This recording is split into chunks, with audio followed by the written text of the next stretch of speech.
Good afternoon, everyone. Welcome to Creative Writing Seminar. Today we have the presence of Arman Arian. Arman Arian, born in 1981. He is an acclaimed Iranian author, novelist, and researcher whose work, especially in the field of fantasy literature, have gained unprecedented success and attention in Iran. He has authored more than 30 published books for which he received many national and international awards, and also more than 30 academic works, including dissertations and journal articles, are published about Arian's book. These are just some of the book covers, selection of book covers from his publications. So his first trilogy, Persians and I, which you will see the first volume of it, the front cover and back cover. This is the first modern novel based on Shahnameh. The second one, the first one was based on a mythology of Shahnameh, which is the story of Ajidahak or Zahak. And the second one was the first modern novel of Rustam, which I'm sure in Turkish region you're familiar with the character and the heroic aspects of it. And the third one was the modern novel of Cyrus the Great. This trilogy, which was the first modern novel based on Shahnameh, turned Arman Arian into the youngest winner of the Book of the Year of Iran. And it became the best-selling novel in the 19th Tehran International Book Fair in 2006, and also bring the honorary diploma in the 31st IBBY World Congress in Copenhagen, Denmark, by the International Board on Books for Young People. So Mr. Arian possesses a Bachelor of Arts and a master's degree in cinema and screenplay writing from Art University of Tehran.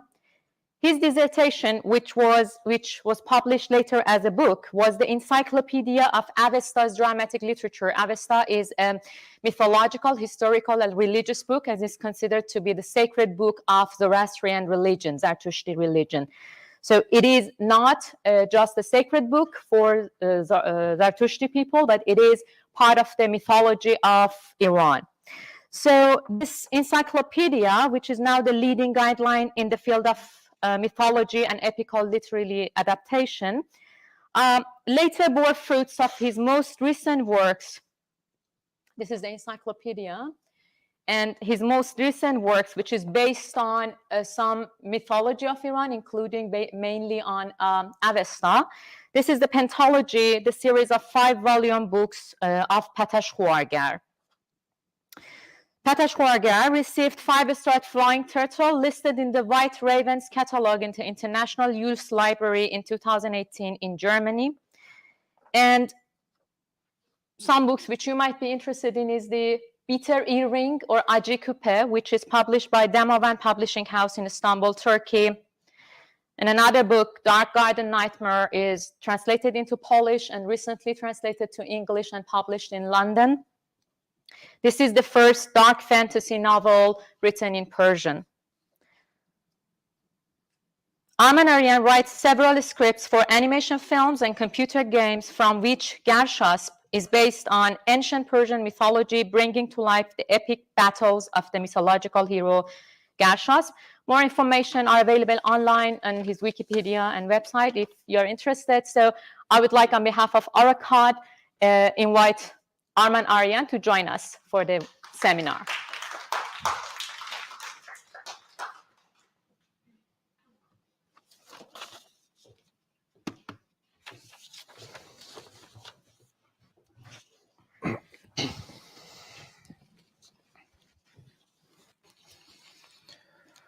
Good afternoon, everybody. Would you like to sit? ترجمه بشینی یا باز؟ No. He prefers Yes, more I prefer, dynamic. yes. Good afternoon. First of all, let me thank Arocad and Dr. Nuran for invitation today. And I would like to talk about creative writing. And this is a very subjective topic for me. So I prefer to talk in Persian. And so I will be able to express myself much more better. And thanks, Dr. Elnaz, my wife, for doing the translation job. Okay. You're more than welcome. خب به نام خدا من مقدمتاً با این موضوع میخوام شروع بکنم که تجربه شخصی خودم رو به اشتراک بگذارم از نوشتن. First of all, I would like to share with you my subjective and personal experience of writing.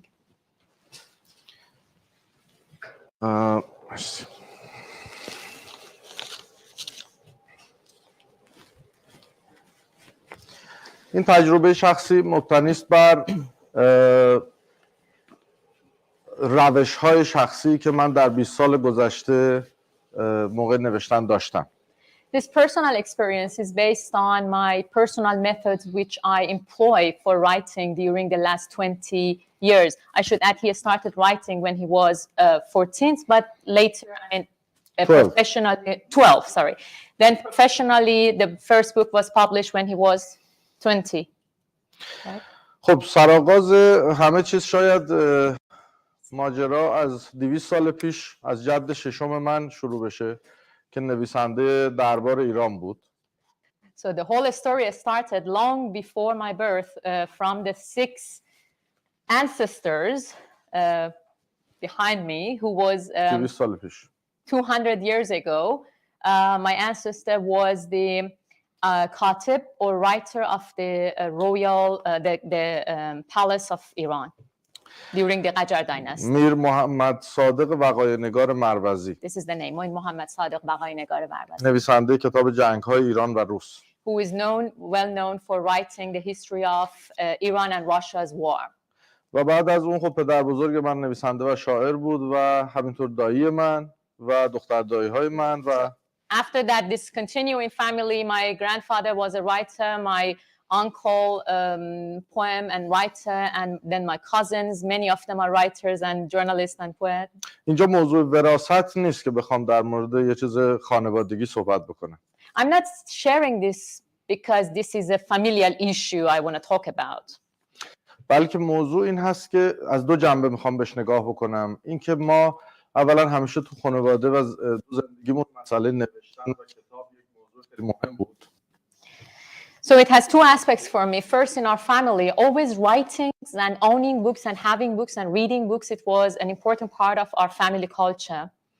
و دوم این بود که خب من همیشه به این فکر می‌کردم که آیا من هم جوهر نوشتن رو دارم یا نه، چون جوهر مسئله بسیار مهمی است در نوشتن و اگر نباشه اکتساب‌های بعدی و تکنیک‌ها شاید فایده نداشته باشه. And I was always engaged with this idea that do I own this power to write, the talent or the essence of writing? Because I do believe if you don't have it, it's not possible to write.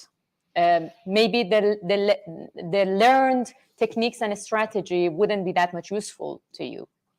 خب من تمرین نویسندگی رو از 12 تا 18 سالگی انجام دادم که در طول مدرسه بود و مسابقات داستان نویسی شهری و استادی و کشوری. From 12 to 18 I started exercising writing and attending, the school competition which was in the level of city and then province and then national one, and he was always the top.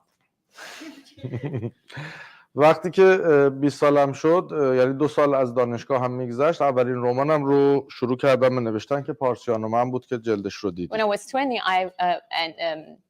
I started writing my first novel, Persian and I, which you just saw it. و الان دقیقاً 20 سال میگذره از آغاز نوشتن حرفه‌ای که یه تجربیاتی پیدا کردم و اونها رو در یک کتابی به نام نوشتن درباره نوشتن مکتوب کردم و منتشر هم شده. So it's been now 20 years that I am trying to do writing and I'm writing professionally, and I recently published all my experiences as a book called Writing About Writing or How I Write, which is published in Iran. در این فرصت کوتاهی که داریم من این نکته‌هایی رو که خواهم گفت 20 نکته هست و چند تا تمرین در انتهاش که اینها رو در واقع از اون کتاب من برداشت کردم و حالا با یه توضیحاتی به صورت خلاصه اینجا تقدیم In this very short time we have, I would like to share with you part of what I actually published, and these include some points that I think you might find useful, and also plus some personal training and exercises that I have in order to foster and generate creativity. So these are what I'm going to share with you. خب نکته اول این هست که من جوششی می نویسم نه کوششی. Okay, the first point is that I don't write deliberately and skillfully, but I write spontaneously based on my intuition. So, sorry, he said something, just one word in Farsi, and for that I need to, explain it like a sentence because it's a mystical word. When you say, he said, I'm writing jusheshi. Jushesh means something is boiling within you, and then it shows itself as a mystical experience. So in English, we can say spontaneous and based on your inner voice and intuition. بنابراین می شود گفت که نگارش من شهودی است و خیلی شاعرانه. So it's a kind of intuitive and poetic writing, which is very close to the writing of poems. یکی از مهمترین منابع من برای نوشتن خوابهای من و رویاها و کابوسهای من هستن. One of the most important sources of my writings are my dreams, nightmares. بعضی از این خوابها رو من چاپ کردم تو بعضی از کتاب‌هام و مشخصا خیلی از رمان‌های من عیناً از خواب‌های من برداشت شدن. Some of my dreams are I published, these dreams and nightmares are published in a book collection books, and some of my very important books are published and written based on these dreams. So you want to show the example? Just a second.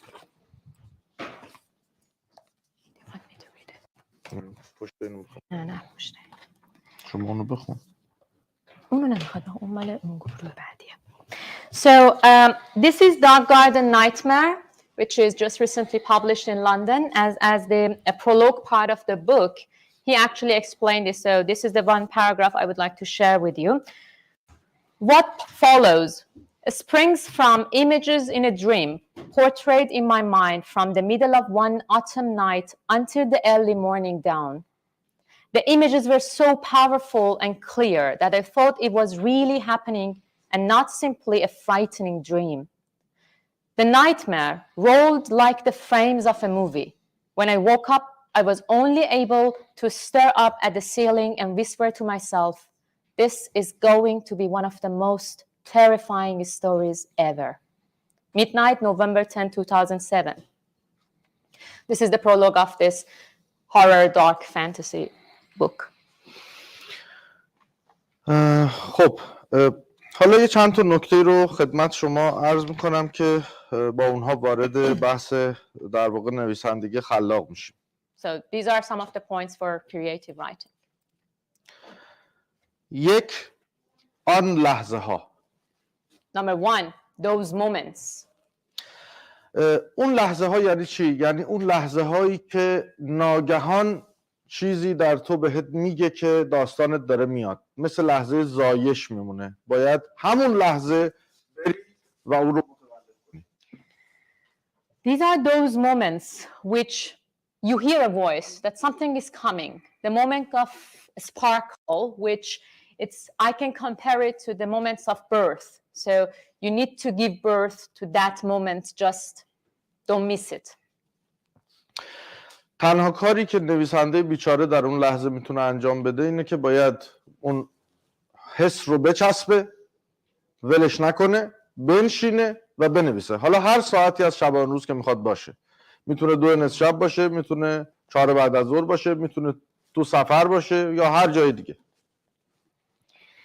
The only thing which the poor writer can do in these moments, in this very hard moment, is just to hold it tight, don't let it go, and sit and write, no matter where you are, what time of the day or night it is.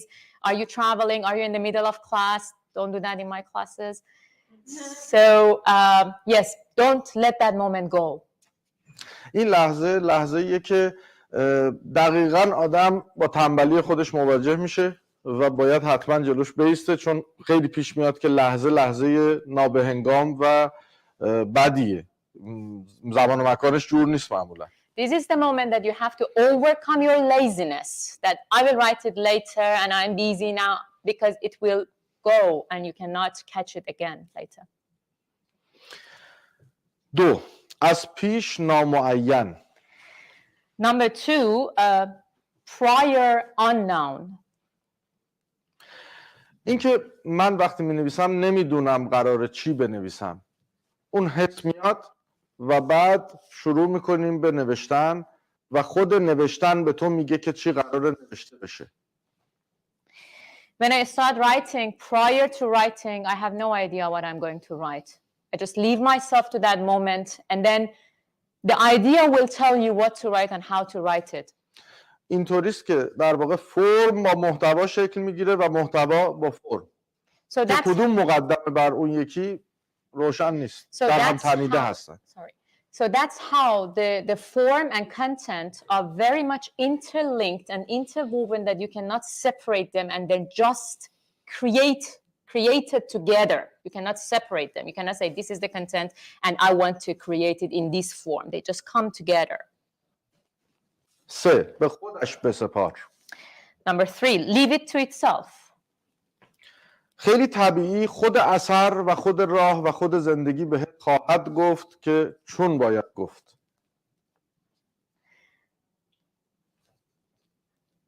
The life and the moment itself will tell you that how you should start this journey and how you should go to the end. 4. ناعروسک گردانی. Number 4, stop puppeting. این معنای روشنی داره.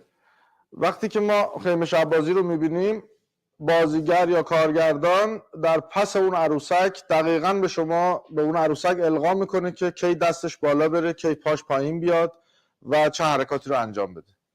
So it's very clear when we get the metaphor or analogy of a puppet show in which the person who is playing with puppet is controlling every single movements of the puppet doll with those strings. کاری که نویسنده باید بکنه در این سبک نگارشی کاملا برعکس اینه.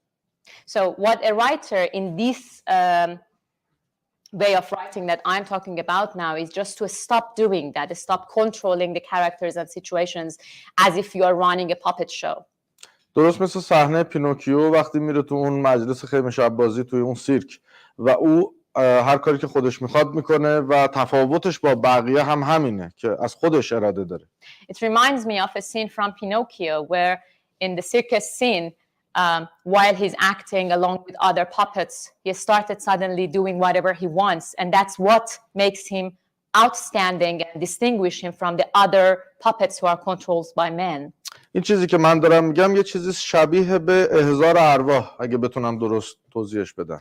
What I'm saying is something that you can compare with summoning ghosts. You summon, you call out, spiritually some ghosts.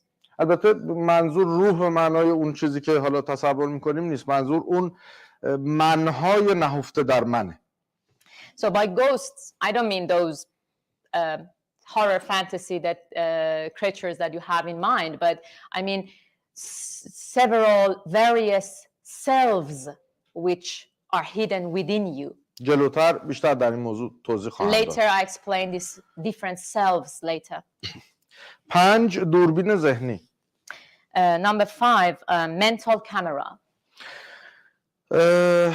احتمالا خیلی از شما که تو این جمع هستید پلی استیشن یا ایکس باکس بازی فوتبال یا وینینگ 11 رو بازی کردید. فیفا مثلا. So probably most of you who are here, you're familiar with Xbox or PlayStation games of soccer. I mean, I don't know, football. What was the other one? Winning 11. Winning 11.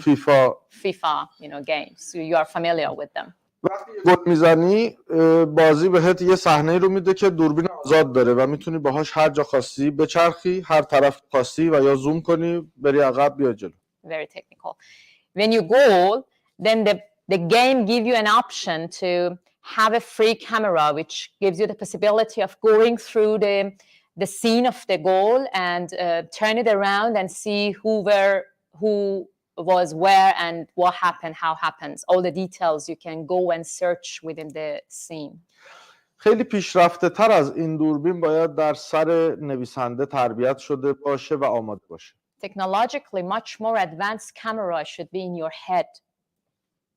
یعنی در هر صحنه‌ای که شما دارید توصیفش میکنید باید دوربین ذهنی شما این قابلیت رو داشته باشه که بتونه در هر نقطه‌ای که میخواد حاضر باشه.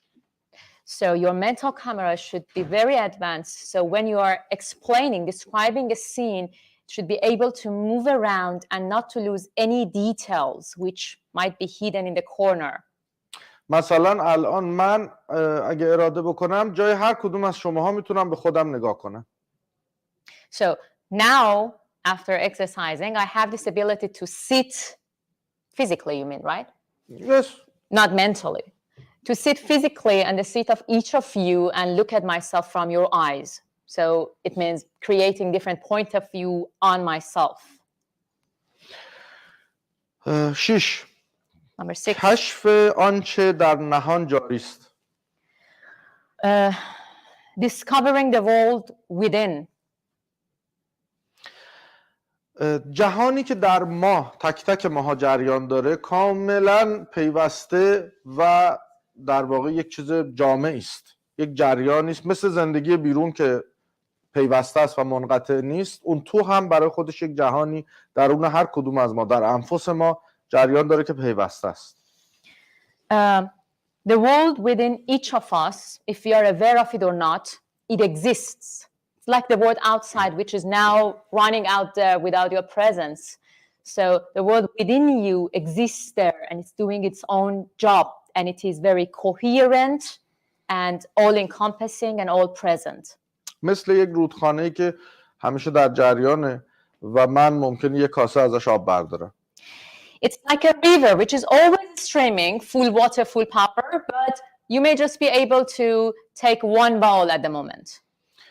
اینطور هست که نویسنده در یک لحظه به صورت منقطع برداشت‌های خودش رو از این جریان پیوسته برمی‌داره و منتقل می‌کنه مخاطبش. So this is to say that from this coherent, always present moment of the stream of this river, you are able to take bowls, and this is what you can carry with yourself and offer to your audience and reader. In the parenthesis, may I ask something? May I just suggest something that maybe most of you who are present in this class are not thinking of becoming a writer or novelist, but I think what we are discussing here is creative writing, that no matter what you are doing, if you're dealing with creativity, if you're a visual communication scholar or artist, if you are a graphic designer, if you're a designer in any form of it, you're a filmmaker, or whatever you do, if you are doing advertisement, you are dealing with who you are and how you see the world and how you create this works of art or even industry. So look at it like that and try to adapt and apply it to the world of yourself. Sorry. 7 بخوان همراه. 7 read along. بعضی وقتا برای اینکه بتونی حس بهتری بگیری و مؤثرتر و جای مخاطبت باشی، خوبه که اون چیزی که بنویسی با صدای بلند همراهش یا بعدش بخونی برای خودت. Sometimes in order to feel close to your audience and you can put yourself in their shoe, it's better to while you're writing or after that, read aloud what you actually wrote, because it will help you to be your first audience. 8 روایت منها. Number 8, selves narratives. کاری که نویسنده باید بکنه در این سبک اینه که منهای خودش رو روایت بکنه. ما انبوهی از منها رو در خودمون داریم. ما یه من نیستیم. یه عالم من در جان ما هست، قابل توصیف هم نیست. The writer should be able to narrate various uncountable number of selves which are living at the same time within itself, within her or himself. So There are in each of us various selves, and we cannot disconnect them. هر کس هزار من ناگفته داره به خودش. Every person has thousands of untold and unrecognized selves. بنابراین برای داستان نوشتن، برای توصیف جهان لازم نیست که چیزی ببافه، اختراع بکنه یا مصنوعاً تولیدش بکنه. به معنای بدش، این مصنوع به معنای بدش. So for writing a story, for creating a story or idea, you don't need to manipulatingly articulate something, engineer it something and put some artificial things next to each other. It's just enough to delve and immerse into yourself naturally. کافیه که از یکی از خودهای خودش بگه. So you can just start from narrating one of yourselves. درست مثل اثر انگشت هر انسان که ویژه خودشه. It's like a fingerprint of each person which is unique to themselves. منهای اندرون ما با تجربه های شخصیمون، با نگاه های خاصمون به دنیا، از جایی که نگاه میکنیم در زمان و مکان تنیده شده، هم ویژه خودمونه، درست مثل اثر انگشت. So like this fingerprint which is unique to each individual, these different selves that we have within ourselves, they are just unique to us based on our previous experiences, our identity, and where we were and where we are. بنابراین تو بزرگترین دارایی خودت هستی. So you are the most valuable asset of yourself. بزرگترین معدن و منبعی هستی که میتونی ازش برداشت بکنی. The most valuable and precious mine which you can extract from whatever you need. میخوای اونو الان بخونیم؟ آره. به جای همه منهای خودت باید فکر بکنی و به موقع خودش در لحظه‌ای که هر کدوم از اون منها باید بروز پیدا بکنه اون رو کشف و در واقع ارائه بکنی. So you have to think as one of those selves, and whenever there is a moment for that self, that a specific self of you to be manifested, just be ready to manifest it, to show it, to demonstrate it. این کتاب جلد 4 اشوزدنگ هست. This is the fourth volume of the book, the trilogy of Ashvazdanke. که در واقع داستان نیست، برای همین جلد 4 پیوسته. Yeah, the Ashvazdanke is a trilogy. Shall I یه خود کوتاه بگم که چیه؟ بگو. So it's a story of a 6,000-year-old man who becomes 6,000-year-old year ago. He become long-lived person. He's not eternal, but he's getting old one day each year. بر مبنای اسطوره‌های ایرانی داره. And it is based on Iranian myth. So he's now living in Tehran and he went through the whole history of Iran. So it is a trilogy, the series of 3 books, but he's not just superhero. But علاوه بر قدرت‌های جادویی فیلسوف هم هست. Yeah, he is a philosopher and mystic character along with his magical powers and extraordinary superhero aspects that he has. So this 4th volume is actually the collection of his writings because, as I said, he's a thinker and philosopher. So the collections of his writings was very much appreciated by readers. So later we published it as a separate book. یکی از متن‌ها رو که ارتباط داره با این صحبت الان من از پشت جلد میخونم. He's going to read one of the writings of Ashvazdanke dedicated to Ashvazdanke, which is related to this thousands of selves that we all have. It is in the back of the cover book. من در روان خیش هزار انسان دارم. بخون بده من ترجمه کنم. خب. اوکی. لشکری از مردان و زنان بوده یا نبوده، سواره یا پیاده، نامرئی یا مرده، که پویایند همچو زندگان، سپاهی از دلیران شکست خورده یا پیروزمندان ناشاد. گویی شاهراه میلادها و مرگها از دل من عبور می کند. چهره‌ام آرام است ولی درون من غوغایی به قدمت تاریخ برپاست.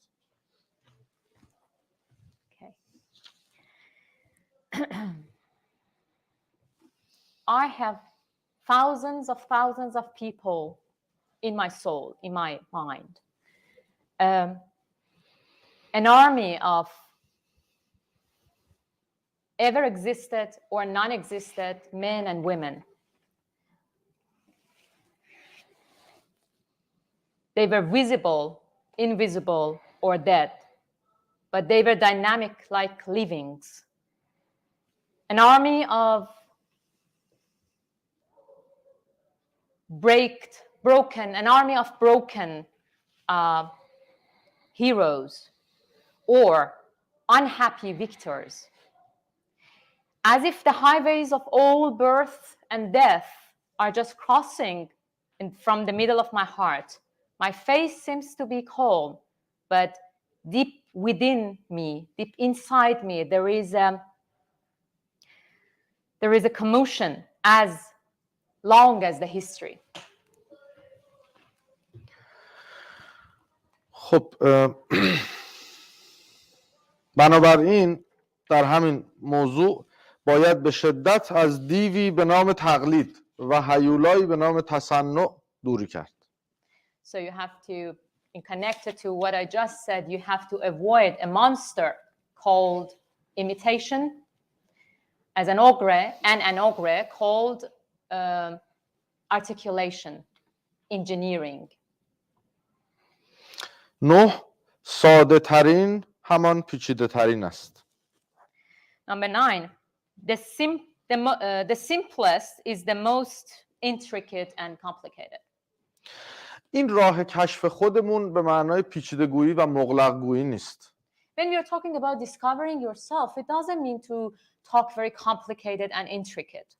به معنای خودخواهی و خودبزرگبینی هم نیست. It's not even, I mean, the same way, it's not about being selfish or being self-centered. به معنای صادقانه و خالصانه از دل و جان نوشتنه. It's about purely and honestly looking to yourself, through yourself. به همین سادگی و به همین سختی.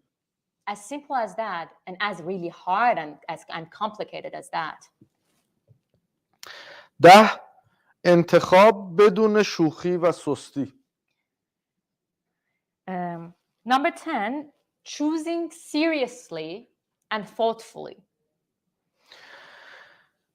در واقع وقتی شما 1000 شخصیت و 1000 انتخاب در اندرون خودتون داشته باشید در یک لحظه و در صحنه‌ای که میخواید خلق بکنید، خب انتخابگری شما دیگه نقش خیلی مهمی خواهد داشت. When you have thousands of potential choices within you, then the way you choose and the technique you use would be of highest importance. مثل یک ناخدایی که کشتی افکار و نوشته‌های خودش رو روی دریای طوفانی پیش میبره که به صخره‌ها نخورن یا از چه موجی به چه موجی حرکت میده تا بهترین راه رو انتخاب کرده باشه. It's like a ship captain who is trying to, in the middle of the stormy night, he's trying to guide his ship, and instead of fighting against waves, he's trying to use those waves and choose which waves to follow in order to be able to save his ship. 11 حیف همه بادکنک‌های ترکیده. Number 11, poor burst balloons. هر شخصیت، هر ماجرا و هر داستانی مثل یه بادکنک برای نویسنده. Every character, every situation and every story is like a balloon for you. چقدر میتونید بادش کنید؟ How much you can blow it? You should be careful. اگر کم بادش کنید خب بیریخت و زشت میشه. If you blow it not sufficiently, it will look loose and not in shape. اگر زیاد بادش کنید میترکه. And if you blow it too much, it will burst. این اندازه باد کردن و باد شدن به یه پتانسیلی تو خود اون بادکنک برمیگرده. So the inner potential of that character or situation will define that how much you need to blow or give a space, let's say, to that character or situation. و تشخیص نویسنده در اینکه بفهمه اون بادکنک چقدر امکان گسترش یافتن داره.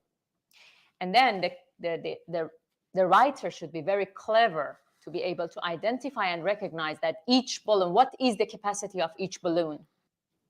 این یه حسیه که شاید همه ما تجربهش کردیم، خیلی باد کردیم. به همین دلیل خوب میدونیم که چه اضطرابی توش نهفته است.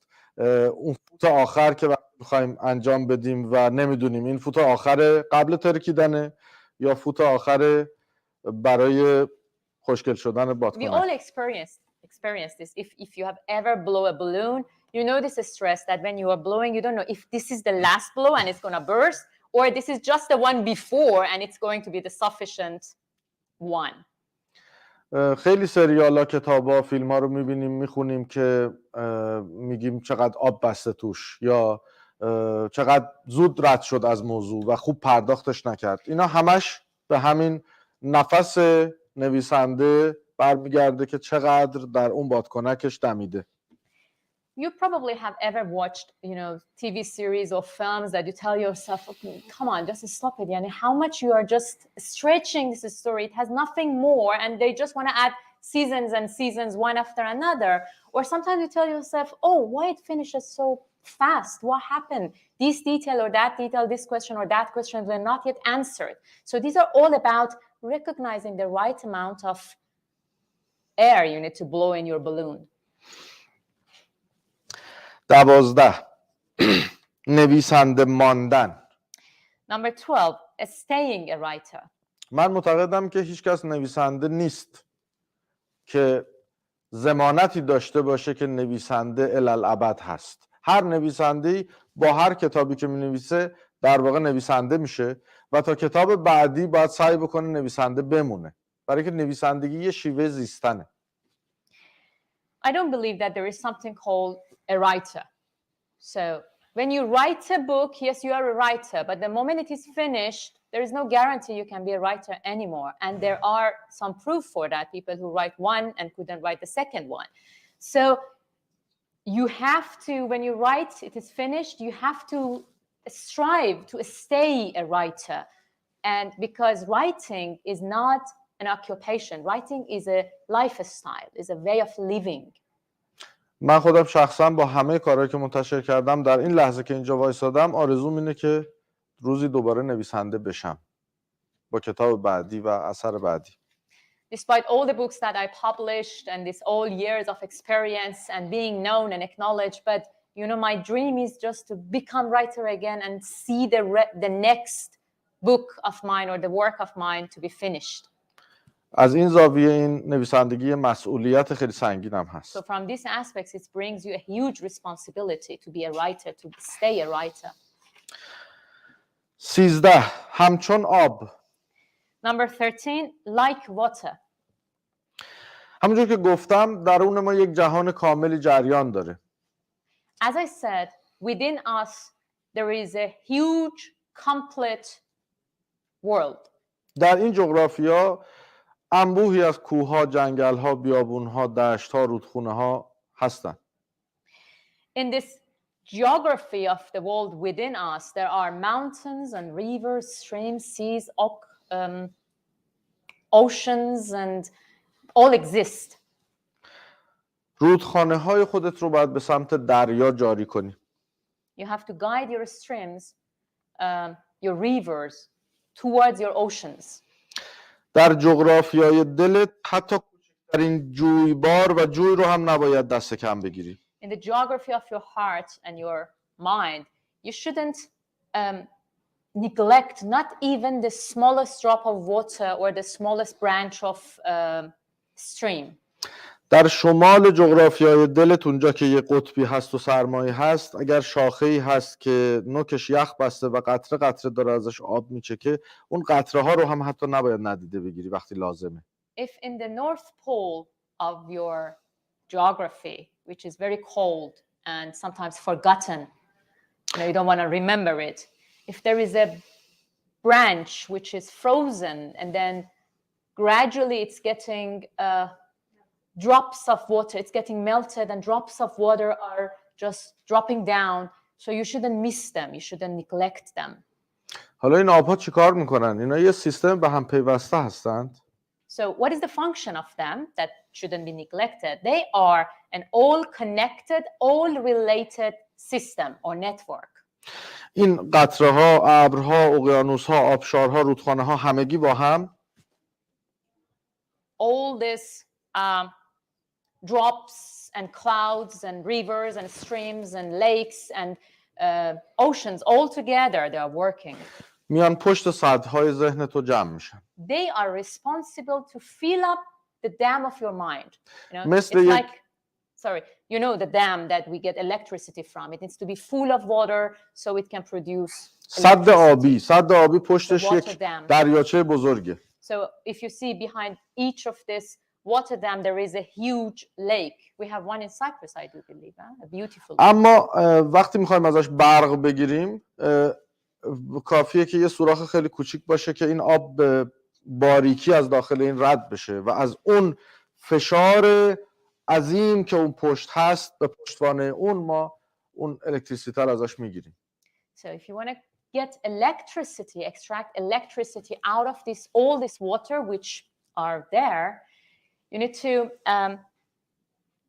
the water should go narrowly, but with huge power, so it can move the machinery, I don't know the name, and to create electricity. توربین. Turbine, I don't know in English. So it is true that what you see, which turns the machine and create electricity, it might be a narrow stream of water, but what is behind it is just a huge ocean. نه فقط از این آب ما با مدیریتش برق میگیریم، بلکه شخصیت هامون رو سیراب میکنیم، حیواناتمون رو آب میدیم و سرزمین هامون رو آباد و سبز میکنیم، سرزمین های داستان های دلمون رو. So the function of dams is not just to produce electricity, but you will give water to those who are thirsty, who are in need, from plants and animals and people. So you will feed with this power whoever exists in the world of your heart. اینا یه سری حرفای شاعرانه نیست که بخوایم در موردش قلم به سلم به حرف بزنیم، بلکه این قطره هایی که میگم، این رودخانه ها همون موزه هایی هستند که میبینیم، همون کتاب هایی هستند که میخونیم، فیلم هایی هستند که میبینیم، معاشرت هایی هستند که داریم، تجربه ما در زندگی و لحظه لحظه عمر ماست. So if you are thinking that I'm just talking poetically and these are just, you know, abstract ideas, this is not true. These are not just poetic ideas, but each of these drops, you know what they are? They are the museums that you went and watched. These are historical places that you visited. These are people that you communicate with and improve your understanding of the world around you. These are the experiences, every moment of life that you try to see and hear and experience. موسیقی ها، کتاب ها، نمایشگاه نقاشی. And musics that you listen, books that you read, and the galleries that you watch, the books that you just went through, and improve your, try to gather all this drop by drop and then feel your dam. 14 تعامل همه چیز با شخصیت ها. Number 14, interaction of all elements of a story with characters. پایه های یک داستان و جهان داستانی بر دوش شخصیت های اون داستان سوار و استواره. The foundations of every story and every story world is based on the shoulders of its character. یعنی باید اون جهان و ماجرا به تعداد شانه های موجود در اثر تقسیم بشه. So you have to divide properly the world of your story on the shoulder of your characters. این تقسیم باید تو ذات اثر باشه، نه تو سطحش. یعنی it's not a division of, you know, division in the shallow level of the story, but it is deep in the story world. شاید این حرفایی که من میزنم بعضی از این شماره ها با هم دیگه در نگاه اولیه تناقض داشته باشه. یعنی مثلا ما بگیم خب این نشونگر کنترل کردنه، در صورتی که ما گفتیم عروسک گرداری نباید بکنیم. maybe some of them seems to be contradictory with each other, because I just said that stop puppeting and don't control it, and now I'm saying distributing the word of a story evenly on the shoulders of characters. That seems to be contradictory. اون چیزی که من دنبالش هستم و وقت نوشتن بهش میرسم اتفاقا توازن بین این دو حسه، یعنی یک کنترل نامحسوس و یک آزاد گذاشتن محسوس که این دو در هم تعادل ایجاد میکنه و هر دوش اتفاقا در کنار هم میشینه.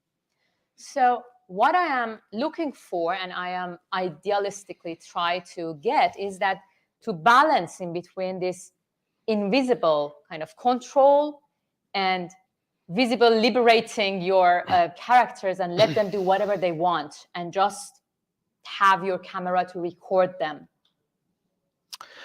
15 انگیزه های متفاوت. Number 15, various motivations. توی باشگاه بدنسازی مشغول ورزش بودم. جلوی یه آینه بزرگ من وایساده بودم و یک جوونی کنارم، یا آقای پسر جوونی که خیلی استخونی بود، خیلی لاغر بود. اون داشت تلاش میکرد برای که چاق بشه. من داشتم همونجا کار میکردم، همون حرکت برای که لاغر بشم، شکمم آب کنم. So about these various motivations, I can give you an example.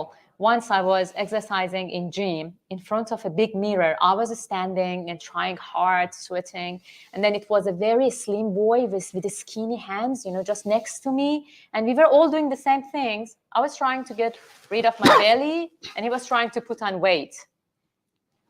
So we were doing same things with different motivations. بنابراین ممکنه یه اکت در ظاهر شبیه هم باشه اما انگیزه‌هاش مختلف باشه. تو داستان نباید به شرح ظواهر اکتفا کرد، باید به عمق رفت و این انگیزه ها رو بیرون کشید، به اندازه کافی نشون داد. So it's important in stories that not to just depict what is going on out in the outside world, but sometimes you delve into the mind of the character and reveal their motivations and inner thoughts as much as necessary. از این نکته میخوام به یه نکته دیگری در دل خودش پل بزنم و اون اینه: ابعاد همزمان. I want to bridge to another principle from this one, which is simultaneous dimensions. یعنی باید جنبه‌های مختلف یک موضوع به اندازه کافی تحلیل بشه و نشون داده بشه تا به صورت پخته اون ماجرا یا اکت نگارش بشه. Different dimensions of one event situation should be covered sufficiently, each of them. So you have to look at one event or situation from different aspects and properly and sufficiently dedicate time and space to it. So it won't look like raw, but it looks cooked and ready to consume. یک جور زدودن همراه با افزودن. It's a kind of inclusion plus it's a kind of exclusion plus inclusion. یعنی اینکه یک نویسنده یک چیزی رو کنار میزنه تا چیزی رو جایگزینش بکنه و در واقع یه دیالکتیکی توی دنیایی که او میسازه باید اتفاق بیفته، یا حتی دیالکتیک ها، یعنی نه حتی یک. Dialectics or collective of dialectics in the word that writer creates because you will eliminate and exclude some aspects and then bold and include another aspect. So you're not just a remover of some stuff, but you will replace them at the same time. 16 جوششی کوشیدن. Number 16. Okay, I need to explain it. I cannot put it into words. You remember he talked about Jushesh and Kushesh, which are two different kinds of writing or even thinking. Jushesh is when you do it spontaneously based on intuition, and Kushesh is what you strive, you attempt, and you plan and engineer it and articulate it with details. You plan everything beforehand. So these are two different kinds of writing. Now, in this one, he says Jusheshi Kushidan. It means that articulating while using your intuition. من تجربه شخصی خودم 70% جوششی و 30% کوششی می نویسم. I personally write 70% based on intuition and spontaneously and 30% planned and engineered. و با این شیوه تو همون نگارش اول متن من 90%، یعنی فقط 10% میمونه برای ویرایش بعدی. So in this way, I can say that the first draft of my writing is 90% final and only 10% will remain for the second or third revision. خیلی کار ترسناکیه وقتی که شما یه 5 جلدی 2500 صفحه‌ای رو اینجوری بنویسید. It's very frightening when you write a book of 5 volumes, the Pentology of Patashwargar he's talking about, which each is 500 pages. It means you are going to have 2,500 pages pentology. So it's very frightening to write this huge work just like that. وقتی این کتاب 2500 صفحه‌ای بر اساس یک خواب و بر اساس یک تصویر فقط بنا میشه و من در جلد اول نمیدونم که در جلد 2 3 4 5 چه اتفاق قرار بیفته. And this book started just with a photo and a dream. Actually, let me add to that. It started just with a photo and then it became a trilogy. He signed a contract with the publisher for the trilogy, but then he had a dream at the end of the second book, which was published. He had a dream and then he called the publisher and said, it's not a trilogy anymore, it's the pentology. So 1,000 pages were added later just with a dream. So, and this is frightening. What he said is that because at the beginning of the volume 1, he doesn't know what is going to happen in volume 2 and 3. 17 شکارچی از فراز. Number 17, hunter from above. چشم یک نویسنده این یک عقاب باید دورنگر، بلند پرواز و مسلط بر جهان زیر پای خودش باشه. A writer's eyes should work like an eagle. You should see far distance and you should be able to fly high. از این منظر نویسنده چشمش باید مثل عقاب باشه، ماهر و شکارچی غافلگیر کننده و بیرحم و دقیق. یعنی لحظه‌ای که میخواد فرود بیاد و شکارشو بگیره میگیره. دیگه گذشتی در کار نیست. توضیح بده منظورت از شکار چیه؟ شکار لحظه ها، شکار شخصیت ها، شکار فضاها. So in this way, you have to be a cruel and unforgivable hunter. The moment you recognize your prey, you have to just go and catch it. And this can be the character, it can be a situation, it can be a piece of dialogue or anything else which just come at the moment. این به همون نکته 10 که گفتم انتخاب بدون شوخی و سستی متصل. This is related to number 10 that he said choosing seriously and thoughtfully. 18 غوطه‌وری. Number 18 immersion. مثل یک غواص که وارد دریا میشه برای صید مرواریدها. The same as a scuba diver who immerse into water to extract a pearl. نویسنده وارد اقیانوس جهان خودش و داستان خودش خواهد شد. So a writer is like that, like a scuba diver, and you will go, you will delve and immerse into the world of your story in order to just get to those pearls, which are there for sure, and they're just waiting for you to hunt them. یعنی نویسنده خودش رو وارد خطر میکنه و کنار گود، به اصطلاح خودمون کنار گود نشسته به گل لنگش کن نیست. که دومو ترجمه کنم. So in this way, the writer is not somebody who is just watching from distance, but taking the risk and going to the story, and it's like experiencing what you are writing with your whole body and soul and mind. مثل دو تا گیاه که به هم قلمه میزنیم یا پیوند میزنیم که اینها با هم آروم آروم هم خون و هم ریشه میشن. نویسنده هم با شخصیت‌های خودش، داستان خودش باید همچین حالی رو داشته باشه. Even more than the relationship. در این شیوه البته. It's even more than the relationship between a scuba diver and water, but like two different plants which are linked together and they grow together. They become through the synthesizing, they become a new plants. So this is a kind of relationship that you have with your writings.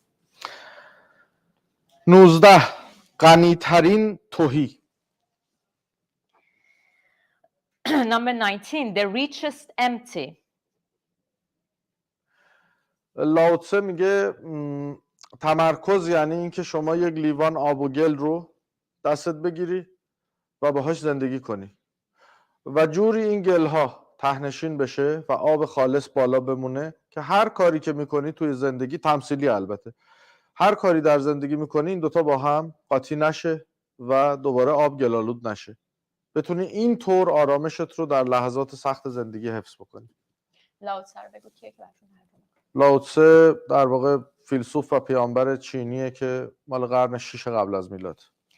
Lao Tse, the prophet and philosopher of the 6th century, 6th BC century of China, he said that you have to live as if you hold a glass of water and sand.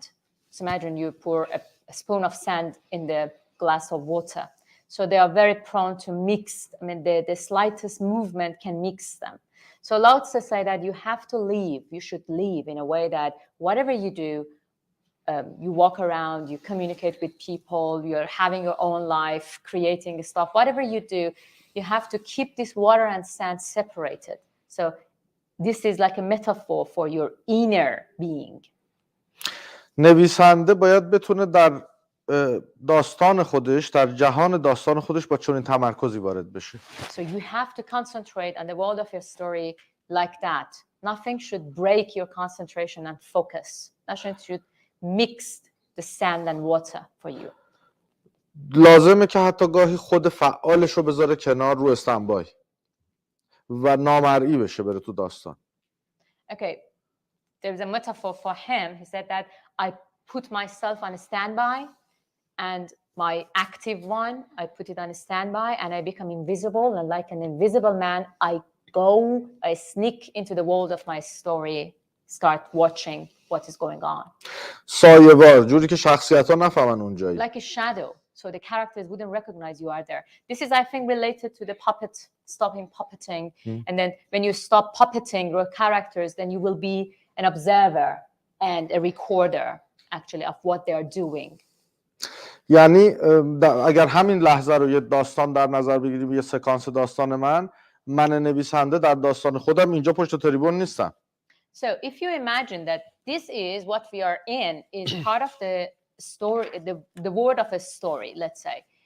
So the writer wouldn't be one of these characters, wouldn't stand here, he will be a shadow, hidden somewhere, and being able to see every single moment, every single movement, every single thoughts of every single character. به همین دلیل میتونه در هر لحظه هر جا باشه. ممکنه یکی الان داره اسلحه‌شو اونجا فشنگ میذاره برای اینکه مثلا یه نفر رو سن بکشه. باید بتونه نویسنده اون لحظه اونو ببینه. So if there is a writer here, he might be the only one who is aware of the fact that somebody is preparing the gun to come in and terror another one on the stage. I hope not. البته مسلماً بعضی دوستان که خوابن نمیتونن اون کاراکتر باشن. Of course not the sleeping people can be that terrorist character. اوکی. خب 20 و آخر یک سری پیشنهادها دارم برای اینکه این حس ها رو بتونیم اگه کسی خواست تو این سبک کار بکنه استارت بزنیم. So if you're interested to work on this with this style, I have some suggestions and some exercise and training in order to train yourself for writing and creating as such. روزی 5 دقیقه میتونیم در یک آزمایشگاه کاملا مجانی که اسمش پشت پلکاست اینو تست بکنیم با خودمون. Okay, you need a laboratory. It's free laboratory which is called behind the screen of your eyes. So you have work there for 5 minutes daily. مثلا الان چشماتون رو ببندین همه. Now I would like you all exercise with me. Please all close your eyes. Some people are very happy now, I guess. و صورتی ببینین. See the pink. حالا آبی ببینین. Now see the blue.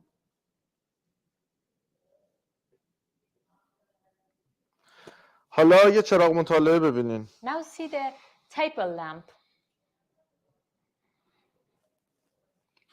یه قلعه متروکه ببینین. See a remote castle.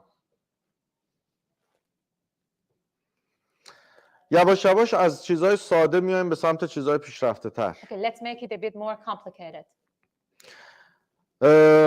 حالا همین قلعه متروکه رو روی قله برفی ببینید که یه بورانی خیلی آهسته برفی داره روش میزنه. Now situate this remote castle on top of a snowy mountain peak, which is a gentle storm and wind is hurling around it.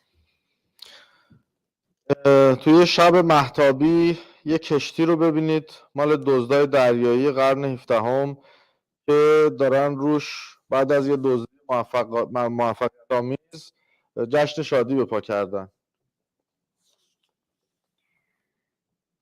وقت بیشتری بهشون برای اکسرسایز بدیم. On a pirate ship in 17th century, under the twilight, see the group of pirates who are celebrating their victory after the recent lootering they had.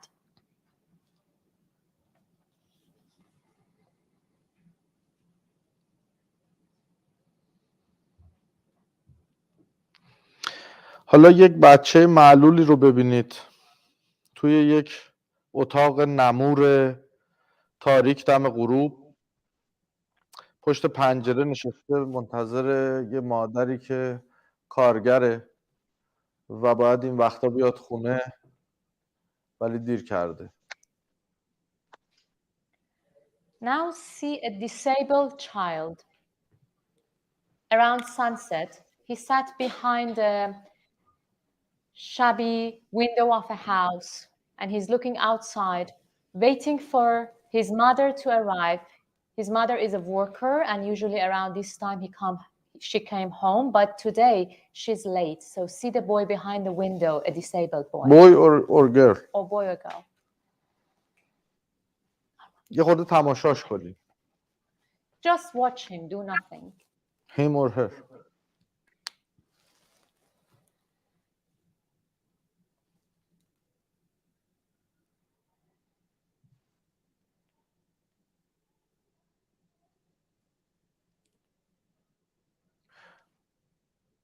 حالا دوربین ذهنتون یه خورده جلو ببرین دیگه بچه ها رو نبینیم.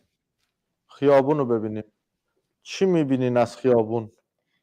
چه خیابونی رو میبینین؟ Get closer as if you are seeing the point of view of the child. What is the street? What details do you see in the street? What kind of a street is that? درخت داره، پیچ داره، شلوغ، خلوته. Are there trees? Is it crowded or empty?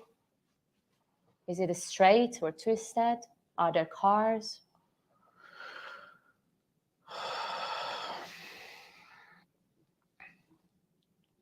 با این دست تمرین‌ها و تماشاهای بی‌ادعا و فقط تماشا بدون دخالت، بدون هول شدن، آروم آروم دوربین ذهنیتون رو به کنترل خودتون در میارین. هرچه بیشتر. آره. Okay, you can open your eyes now. Welcome back. So this exercise, this kind of exercise will help you to generate and improve your mind camera, so to be able to see details without getting panic or without having unwanted, unnecessary intervention. بنابراین من ازتون میخوام که کاملا خیال باف باشین. So I want you, if you want to be creative, I want you to be to fantasize, to be a fantasizer, to be a daydreamer. حرفه‌ای. Professionally. این فاصله هست بین خیال بافی. نترسین از اینکه فکر کنین بعضی وقتا فکر میکنن طرف دیوونه شده یا حالش خوب نیست. واقعا باید در حد نهایت خیال باف بود برای اینکه هرچه بیشتر بتونیم به تصویرهای و حسهای بیشتری برسیم توی این کار. So don't be afraid of having this label that you are daydreaming or you're having too much imagination or you are frenzied. But the more you have this, you improve this ability, the better you can create. گاهی باید مثل دیوونه ها و مستا بود، گاهی باید خیلی با شخصیت و مثل استادا بود. You have to balance between being a lecturer, very ordered and very hardworking and very serious, and being an insane, having your own frenzied moment, fantasizing and daydreaming kind of moment. So if you balance in between this, then you will be steadfast, successful and creative. توی خیلی از صحنه‌های حماسی داستان‌های من وسط حال خونه با دسته جارو کلی شمشیر بازی کردم و دیوها و هیولاها رو از بین بردم. While writing stories in some battlefield scenes that I was writing, I just stopped writing and I took the دسته جارو I took the sweeping, the mopping stick, and I pretend as if it's a sword and I start really, fighting with monsters. خب همین کاری که الان کردیم رو میتونین با گوشتون هم تمرین بکنید. Okay, another exercise is just to repeat what we did with your eyes behind the free laboratory of your eye screen with your ears. Repeat it with your ears. توی پارک بشینین 5 دقیقه چشاتون رو ببندین. Sit in a park 5 minutes, close your eyes. و صداها رو اول تفکیک و بعد تصویرشون رو تصور کنید. And focus on sounds. First, try to distinguish different sounds that you hear, what they are, and then try to give them images. Try to bring them to life with imagining that what is the source of that sound. با بوها همین کارو میتونید Do تکرار it with the کنید. smells, different smells that you hear. من از موسیقی‌های بی کلام به خصوص موسیقی فیلم خیلی استفاده میکنم برای حس گرفتن موقع نوشتن. Yeah. I am using instrumental music when I'm writing. I listen to them constantly when writing. It gives me the feeling and it creates the atmosphere. موسیقی فیلم مشخصا. He's using game and film چون یه روایتی تو خودش instrumental داره. music because it is very dramatic and motivating. و گاهی حتی یه قطعه رو 100 بار پشت هم گوش میدم بدون که When I'm بفهمم. writing, while I'm working, doesn't matter how long it takes. Sometimes I put the music on loop and hundreds of times I just listen one soundtrack. یه دفتر یا چند دفتر برای نوشتن ایده ها، طرح‌ها، دیالوگا و توصیفاتون داشته باشید. Have one notebook of series of them or use your cell phone to design them for it can be one notebook or it can be series of them for writing down your ideas, characters, description, just whatever come to your mind, just don't let it go. Just write it down even if it's not yet connected to the story. به غایت باید منظم باشید در این موضوع برای اینکه به محض اینکه یه چیزی رو خواستید بتونید پیدا بکنید. You have to be very ordered so the moment that you need it, you need something that you wrote 2 years ago, you could be able to find it. That's very important. یعنی دسته‌بندی‌های خیلی خیلی کلی و So جزئی you have درست. to work organized. Your computer, your notebook, whatever you write and work on, it needs to be very much organized and categorized so you will be able to find whatever you need quickly. مثلا توی یه جای شلوغ بشینید روی نیمکت و یه عینک دودی هم بزنید که خب کسی چشاتون رو نبینه که داره به چی نگاه میکنید. Another very good exercise is in a crowded area, sit on a bench and wear sunglasses so it wouldn't create any misunderstanding when people see your gaze. و فقط دماغ ببینید. And only focus on noses. بعد گوش ببینید. And then ears. کفش ببینید. See shoes. دوچرخه. Bicycles. ماشین. Cars. و اینا همه برای اینه که بتونین اون منهای خودتون رو براشون مابعضای بیرونی پیدا کنین، کمک بگیرید که توصیف کنید و توی قصه هاتون استفاده بکنید. These are all like feeding yourselves various selves which you have within you. So you will feed them, you will enrich them, you will actualize them, and you will add water behind the dam of yourselves. خیلی سپاسگزارم از اینکه تحمل کردید و Thank you حرفای so منو گوش much. کردید. We are here for question and answer. If any question?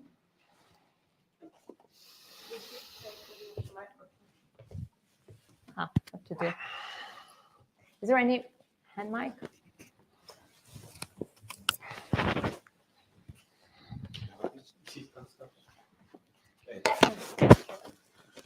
شما میخوای اینو بگیر؟ چرا دیگه شما؟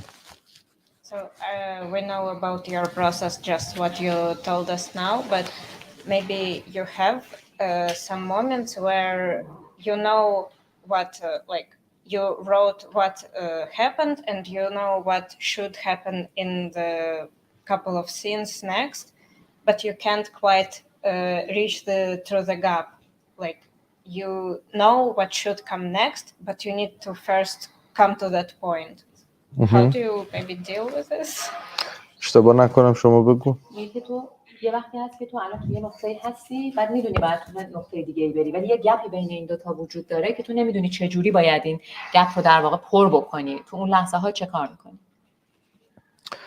نوشته رو میذارم تو کشو. I put all my writings in the drawer and forget it. تا وقتش برسه. Till time comes, never push it. اون کتابی که همین الان به انگلیسی ترجمه شده، وقتی 40 صفحه‌ش رو نوشتم 6 سال وقت افتاد، بعد تموم شد. This book, it's a novella, it's not huge, it's not like 500 pages novel, but I wrote 40 first pages and then it was in drawer for 6 years. And then I came back to it one night and I finished it. But during these 6 years, he was living these characters and this world were always with him. So, yeah.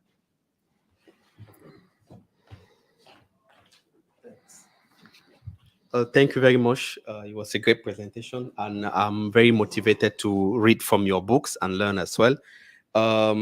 When I lost my mom in 2014, I felt like writing a journal. A diary that I am addressing to my mom every day. So everything that I'm doing, I'm like talking to her. Okay, mom, today I met a friend and everything. So I started even writing it and then I stopped. So this lead to two questions that I wanted to ask you, sir. The first one is that when Dr. Elnaz was talking about not letting the moment go, it really marks me a lot because sometimes I feel like I have an inspiration to write something, but I don't have the ability to interpret. It can be something very maybe doesn't have sense, but I'm just like just write it down somewhere. But I don't know later on how that particular sentence or word will help me in the future. But I just write it in the journal and I just put it away. So how can I use that? How can I try to use all those words and put it together? Is it a relation? So that's my first question. Or is there any relationship in all those things that I've been writing down on that journal, which doesn't make sense for me because I can't find interpretation to it? And the second question... Wait, let's go with the first one. I forget. بگو که وقت من اشتباه نکنم چون خیلی Okay. میگه که مادرم رو it was 2014 that you lost your mom. Yeah. سال 2014 میگه مادرم رو از دست اول تشکر میکنه که میگه خیلی پرزنتیشن خوب بود. میگه که 2014 مادرش رو از دست داده و شروع کرده به خطاب با مادرش هر روز نوشتن که مادر این کار کردم اون کار کردم و اینها، ولی بعد از این مدت استاپ کردم و بعد اون فقط یه سری ایده های جالب و قشنگ بود که میومد و من مینوشتم، ولی یه سری جمله های شده که به هم دیگه هیچ ربطی نداره. چطور میتونم چیزهایی که به نظر میاد به هم دیگه ربطی نداره و فقط نوشتم یک حسی لحظه بوده، به نظر میاد هیچ ریلیشنی به چیز دیگه‌ای نداره، هیچ ارتباطی به چیز دیگه‌ای نداره، با اینها چیکار میتونم بکنم؟ چطور میتونم به هم دیگه ربطشون؟ من اگه جای ایشون باشم این رو کتاب میکنم به نام دست‌نوشته‌هایی برای مادرم، حالا یا یه اسم مشابه مثلا، و اینها رو مجموعه نامه‌ها یا متن‌هایی میکنم که یه دور بازآفرینیش میکنم، میشه 20 تا 30 تا 50 تا 20 تا دیگه هم اضافهش میکنم و بعد میشه یه کلکسیونی از نمیتونه کامل بنویسه، مثلا یه تک جمله میاد و بعد همون باشه. اونهایی که تک جمله هست رو سعی بکن روشون تمرکز بگیره. دقیقاً کاری که توی کتابای از این دست من کردم اینطوره شیوهش، که یواش یواش این پر خواهد شد. به خودش هم نباید فشار بیاره، یواش یواش میتونه این رو تکمیل بکنه به صورت متن‌های پراکنده. So لزومی نداره اینا به هم چیز بشه. what you can do is this is true about that book that he has. Can you show it? It's a collection of writings, pieces of writings, which are not having a very strict, direct relations to each other, but when you read it, they belong to the world of this character. So what you can do is just to keep your writings as separate, maybe not related writings, and even if it is just one sentence which you feel at the moment and you wrote it, just keep it, don't push yourself, give it time, and later when you revise it, you can add into it and then publish it for sure, because this is very intimate and this is very touching. This is going to be a very touching اون piece اسم of پیشنهادی writing. هم بگو. And you can call it For example, writings to my mom, or whatever names that you prefer. This is just or letters to my mother, but it can be unrelated pieces of writings, but when they are read together, they create a sense of how you connect yourself to your mom. And as he said, if it's just one single sentence and you don't know where to put it, just focus on it, try to feed yourself with the memories that you have, and you will be expanded. If it's not expandable, then what به عنوان یه نمونه خیلی خوب مثلا کار اریش اوزر، حالا ارتباطی نداره اون تصویریه، قصه های من و بابام رو در نظر بگیر که زندگی روزمره خودش و پدرش رو تبدیل کرده به یه سری چیزهای حتی فانتزی و خاطرات رو. میتونه یه سری خاطراتش با مادرش رو هم اضافه بکنه لابلای. A very good example of this practice is Erich Ozer's film, Erich Ozer's book. Trilogy. It's a trilogy called Stories of My Father and I, and he added image illustrations as well. And what he's suggesting is that besides the writings to your mothers, such as letters to your mother, you can add memories as well, and they can go.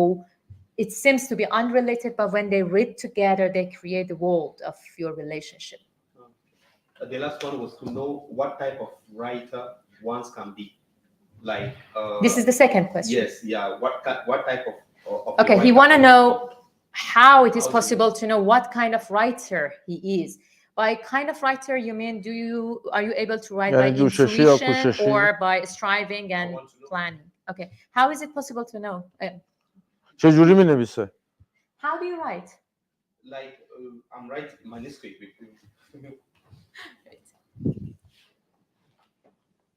How do I write in which way?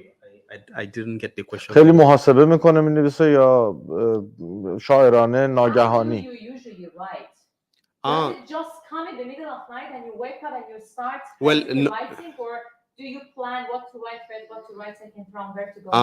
No, but I'm not planning, but also I don't want to mystify it. I don't wake up in the night, but I might be talking like this, or maybe just be cleaning most of the time when I'm cleaning. So directly, I have a lot of words coming. So I will just go on the book and we just write something, and it's just coming, it's just flowing. But why I asked that question was that from the start, I was like planning to write something like a journal, like a diary. But then when I am cleaning, for example, this inspiration come and it's not related to what I started before. So I'm like not situating myself in what I started and what I have to write. So I just write it down and I just keep it. And sometimes I don't even understand the meaning of what is written on the journal, but I just write it and I keep it. چند صفحه تا حالا نوشته؟ How many pages? I'm like already like 45 and I keep writing. Yes, I just keep writing. خب این خیلی خوبه. این به جوششی نزدیکتره اون چیزی که داره. ولی باید که در واقع همین کاری که گفتیم رو بکنه، اونها رو یک دور بازخوانی بکنه. هنگام خوندن و بازخوانی جوشش رو دوباره بهش دست خواهد داد، منتها با تمرکز و جدیت. What you need to do is to let it go for a while, and then when you go back to it, just read it loud. And by reading loud and reviewing what you wrote, actually you will pump it up and you will generate new ideas. You will put yourself in the moment of intuition and sparkling. اینجور کتابا اینطوری نیستش که تو از اول شروع کنی برسی به آخر.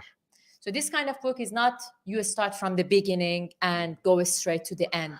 مثلا اگر 50 تا متنه، امروز حست رو متن 29مه. So if let's say that this book is a collection of 50 different writings, pieces of writing. So today what you write can be the last one, can be the 50th one. So the one you wrote 1 month later, it can be your 29th one. So yeah. You're welcome. Questions, one at the back, one in the front.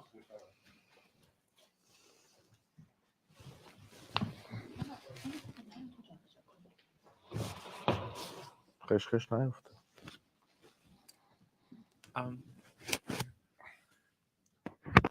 I'm Selim Can. It's very nice to meet you. Thank you for the presentation. I've been using the technique you mentioned, imagining things. I really understand why you specifically choose instrumental music, because the other music has lyrics in it, and sometimes it blocks your vision to, you know, expand yourself for the imagination. For example, if the word comes like rain, you constantly think about rain or something that is connected. So I can really understand why you go with the instrumentals. Sometimes I also go with the instrumentals, but most of the times when I listen to music, whether it's lyrical or it's not, I'm doing the same thing. I'm more, if it's like dramatic music, I'm more dramatizing it even more, like thinking something very verse, like trying to create a story with it, or visuals. I'm not good at writing, or I don't have any writings, but my question is, when I try to imagine that street or a kid or car, they are fuzzy and they're blurry, which is perfect normal because it's just the imagination. But the problem is they're changing its shapes, so it's not staying blue, it's changing to red or something else. Is it related to concentration, or is it just something else that I need to change? کاملا طبیعیه. شما Thank you. کاملا طبیعیه این چیزی که هست. It's absolutely normal what's happening to you. نیاز به تمرین داری. You just need more exercise.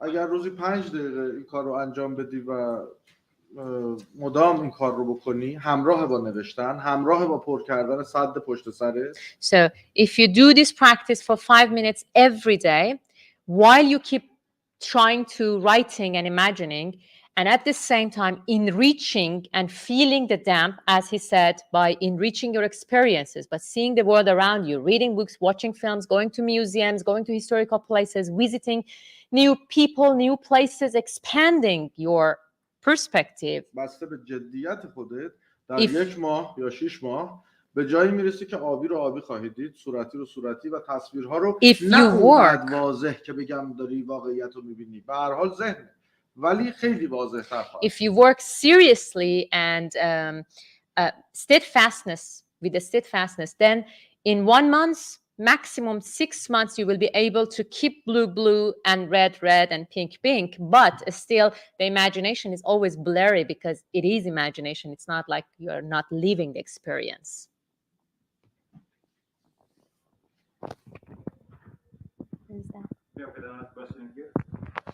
Yeah, so obviously we are evolving as persons and as professionals like every day, and you are still evolving as a writer and as an individuality.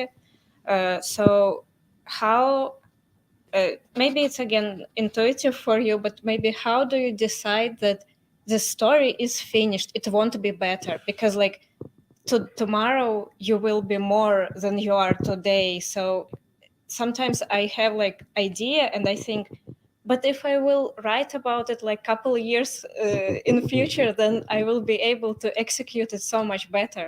So how do you stop? به حرفی که زدم توجه کافی بکنید. گفتم یک انتخاب قطعی، یعنی باید پشیمونی بعدش نباشه. If you notice, I said that you have to choose thoughtfully and seriously, like an unforgivable and cruel hunter. So that's it. You choose and you decide, because you have choices among hundreds of thousands. So you have to choose how it comes, but how it comes. تا این لحظه هیچ پشیمونی ندارم روش نوشتم. Till now, very good. Till now, I didn't regret not even one single word of what I wrote. این به خاطر کله شقیم نیست. It's not because I'm stubborn. این به خاطر اینه که تو لحظه سعی کردم کاملا صادقانه و خالصانه. It's because in that moment I tried my best to be honest with myself. و یک نویسنده باید در آن واحد وقت نوشتن بهترین دوست خودش، دشمن خودش، منتقد خودش و مخاطب خودش باشه. You have to be your best friend while you're writing. As a writer, as a creator, you have to be your best friend, your best enemy, your best critique, and your best audience. So you have to develop these skills all at once in yourself. What pushed you to go to publish what you write? I mean, what pushed you to publish what you write? And also, are your writings aiming to be lucrative or not? What do you mean aiming to be lucrative? Lucrative, like are you publishing it for a purpose to have money, or you are publishing it because you love what you write? توی کشوری که من نویسندش هستم معمولا نویسندگی را پولدار شدن. In a country that I publish, in Iran, writing is no way and not at all a way of earning money. البته من نویسنده‌ای هستم که فقط می‌نویسم، هیچ شغل دومی ندارم. But hopefully I am one of the very rare writers in Iran who has no other second job. My only job is just writing. حالا فیلمنامه یا داستان Is writing scripts, gameplay, stories, novels, researches. اما خب به هر حال اصل اون چیزی که هدفی که ایشون میگه، هدف من از نوشتن بیان جهانیه که میبینم از زاویه دید خودم و انتقالش به دیگران. حقیقتی که درک میکنم رو دوست دارم به دیگران ارائه بدم. But if you're asking about my inner motivation, the reason I write is that I think that I want to share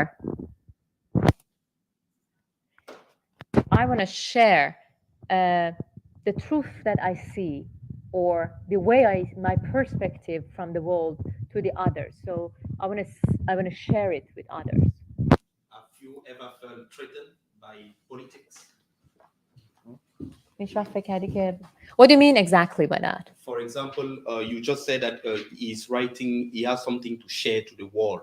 Yeah, so his view of the world and the environment where he's living and seeing the aspect of Iran, has he been in any way threatened by that?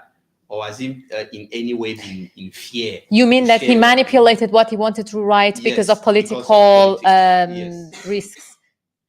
هیچ وقت شده که به خاطر ریسکای پلیتیکال یا شرایط پلیتیکال و اینها حقه بخوری یا چیزی که در واقع نوشتی در واقع تحت یه جوری. Are you talking about censorship or self-censorship? About government censorship or self-censorship because of avoiding any risk? Yes, something. Yeah, self-censorship. خودمو هیچ وقت سانسور نکردم، اما کتابام زیاد سانسور شده. I've never self-censored myself, but I can say I've never been trickened by politics because my books have been censored harshly a lot. همین اشوازدنکه که صحبت کردیم داستان. For example, the Ashwazdanke, the story of a 6,000-year-old man, it was 6 years. For 6 years it was forbidden to be published in Iran. And you know that in Iran you cannot. Yeah, and then it received the permission for publication with the elimination of 2 complete chapters and a manipulation of 1 chapter, which changed many things. But we said, okay, after 6 years, people are waiting for it, let's publish it. یا داستان‌های زیادی دارم که الان بعضیاشون حتی 13 ساله که معطل چاپن. Or I have stories and books which are waiting for 13 years now to be published, ولی من حاضر نیستم یک کلمه‌شون رو تغییر بدم. but those are some stories that I'm not going to change not even one word. You need a writer Patreon where your best fanats can see your works and uncensored. Yeah. Yeah, there's one there, please.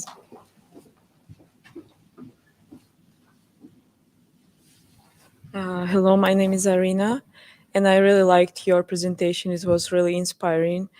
I also try myself in writing, and till now I posted some stories to social media and other sources. And I have two questions to ask. For example, do you have this situation where when you start with a certain idea, you develop it, but at one point you realize that you have another idea in your mind, and this one maybe is better, but it changed the whole story and whole meaning. So do you go to the first way you selected, or you change your way? Okay, just wait for the first Okay. one. اینکه این وقت هیچ وقت اتفاق افتاده که یه داستانی رو شروع می‌کنی با یه ایده‌ای، ایشون می‌نویسه توی سوشال میدیا و اینها، و بعد به این نتیجه می‌رسی یهو که یه ایده بهتری میاد و فکر می‌کنی این بهتره که جایگزین بشه. آیا همون با همون اولی ادامه میدی چون دیولپش کردی، پیشرفت کرده، یا اینکه عوض می‌کنی و چیز جدید رو جاش می‌ذاری؟ عوض می‌کنم. بیشتر باشوز. اینو بگو.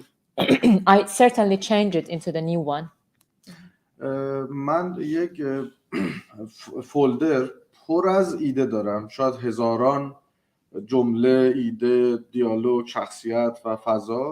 I have a folder full of ideas, which consists of ideas, simple stories, just one line, characters, situations, they are just there. تک تکشون خیلی قشنگن. Each of them, when you look at them one by one, they look brilliant. اما میدونم که عاقبتشون سطل آشغاله. But I know that if I start them, they will end up in the trash bin. یعنی اینکه یه ایده خوب باشه یا یه جرقه زده، این معناش این نیست که حتما باید تبدیل بشه. ممکنه نشه. So if you have a good idea or you think you have a sparkle, it came a very brilliant one. It doesn't mean that you have to, it will be, not you have to, but it will be and you have to finish it. It doesn't mean like that because it may change while you're یهو می‌بینی working. که یه ایده‌ای که پارسال به ذهنت اومده با یه ایده که الان اومده با یه ایده که 10 سال پیش اومده، این سه تا با هم ترکیب میشه یه رمان. And sometimes it happened to me that the idea that I have it today and something that I wrote 10 years ago and something that I wrote somewhere forgotten, they all three, they will combine and they become a novel. They find relations with each other. At the end, you select the story that came to your mind later, right? Yes. Okay. And another question is how to maybe involve more people to read your stories, how to take their attention. What Are you would talking you about recommend? marketing aspect? Like maybe how to do it in a better way to make more people read your stories, to make it more, visible for Are you them. asking about published books or what you share on social media to have more followers or Both way, doesn't matter, like which one is better. در ایران اینطوریه که خب من اولین بار دنبال 20 سال پیش دنبال ناشر که گشتم 100 تا نشر رو رفتم سراغشون برای اولین برای کتاب. پابلش کردن نمیدونم میگه چطور ریدرات مخاطباتتو میتونی بیشتر بکنی. میدونم شما هم میتونید. So that in Iran, like 20 years ago, when I started searching for a publisher to agree to publish my book, I went to hundreds of different publishing houses. فقط یکیشون جواب مثبت داد که گفت من حاضرم سرمایه‌گذاری بکنم. And only one of them accepted to publish without me paying money for that.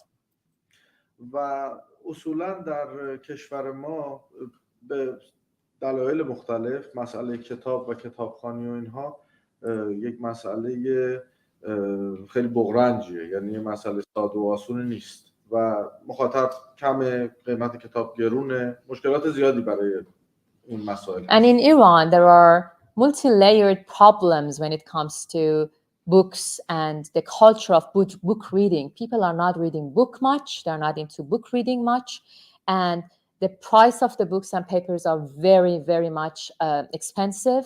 The government, they do not help at all, but with the censorship or other things, and it will just make the situation harder. So it's a very complicated situation when you're publishing book in Iran. بزرگ ما اینه که در واقع از نظر زبانی و ترجمه کتاب‌های فارسی، کتاب‌های روز فارسی خیلی مورد استقبال نیست. And another issue, which is an international issue related to that, is that in Iran, I mean, because of political situation, a current political situation of Iran, none of the European, American, those who are the leading publishing houses in the English language words, they are not interested to publish or even consider for publication the contemporary Persian literature. And they don't have even Persian editors. For example, in most of the publishing houses in the world, the prestigious one, you will find Turkish editors, Arab language editors, but there is no Persian editors, which is very much related to political issue. So it is one of the major problems for reaching audience, abroad, let's say. What about? Internet. تو فکرش من هستم که بتونم از این قابلیت‌های جدید، مثلا همین سایت جدیدی که برای نویسنده‌ها امکان فراهم کرده که بتونی داستان تو اونجا بذاری و در واقع با این سیستم همین کریپتو، همین ارزهای دیجیتالی در واقع بتونی با مخاطبات ارتباط بگیری بدون نیاز به ناشر. Yeah, there are some systems which are just currently, emerged on the internet that it will give writers. It's very new phenomenon, and it gives writers possibility of publishing their books online and having this market with this crypto, kind of money. But it is very new, and I haven't yet tried them, but I had some actually suggestions to do that, but I haven't yet tried. دختردایی من به عنوان یه نمونه یک نویسنده ایرانی میخوام بگم که الان در دنیا شناخته شده. I want to give you an example of an Iranian writer who is known internationally. His cousin, Shukufe Azar. You can find her on internet. یه رومانی نوشته به نام The Enlightenment of the Green Gage Tree. Enlightenment of the Green Gage Tree. This is the only book she wrote, and last year it was the nominee for the Booker's, one of the most prestigious literature awards in the world. It became the nominee for that. 12 سال پیش شکوفه پناهنده سیاسی شد به استرالیا. 12 years ago, Shukufe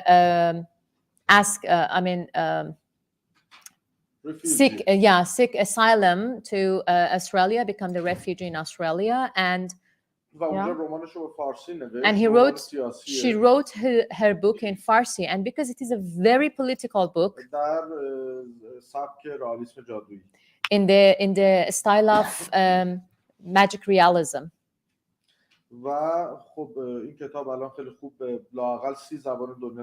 It is now translated into 30 different languages in 2 years. So you see that there are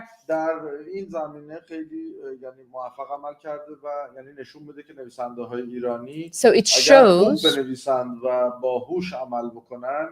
میتونن مخاطب جهانی رو هم با وجود همه مشکلاتی که هست از نظر سیاسی پشت سر بذارن و So it shows that Iranian writers, if they write good books and if they find, opportunities for distributions and to be seen, so they will easily are able to find the readers, international readers, and find the international place for themselves.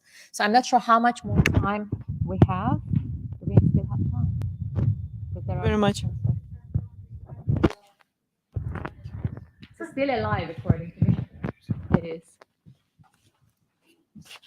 So connected to the previous question, sure. Maybe it's not something that you do yourself, but as you're a writer, you probably know other writers, and maybe you know from them. Is there any places on the internet where young writer can self-publish, like not books, just like novels, shorter stories? Because, for example, on social media, I know that artists, visual artists, they have their places, they have following and instruments to gain the attention. But I didn't see any writers there, and I didn't hear about any site or specific social media for writers. There's even for music, for visual arts, for podcasts, but I didn't hear about writers. It's an international cultural problem, I guess. اینکه چرا یه پلتفرمی آره برای نویسنده ها مثلا تو سوشال نه، میدیا. یه دلیل اصلیش اینه که نویسنده ها ترجیح میدن کتابشون چاپ کنن.